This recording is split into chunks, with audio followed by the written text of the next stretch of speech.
Time blog করলাম। আমরা এখন ছাদে যাচ্ছি, সবাই আমাকে দেখাও। তোমাকে দেখাচ্ছি।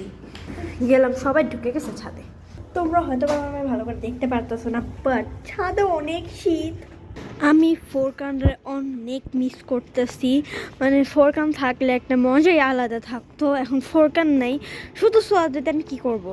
এখন তো ফোরকান নেই, আমি আসলে বেশি এক্সাইটেড হই ফোরকানের জন্য। ফোরকানই নেই, খুব খারাপ লাগতেছে। সোয়াদও শান্ত হয়ে গেছে,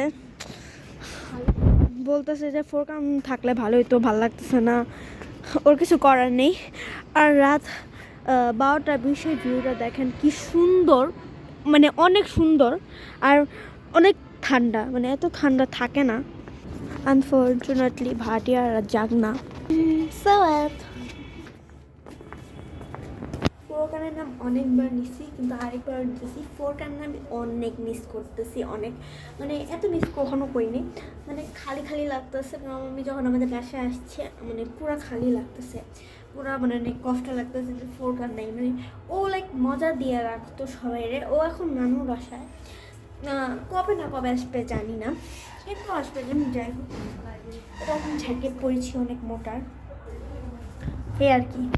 আর আপনাদের কষ্টের বিড়ালের কাহিনীটা তো দেখা লাগে। যাই হোক, আল্লাহ হাফেজ। মানে অনেক কষ্টের সাথে বিদায় জানাতে হচ্ছে, কারণ ফোরকান নেই, কিন্তু মজা হচ্ছে, খারাপ না। আর অনেক শীত। আচ্ছা, বাই।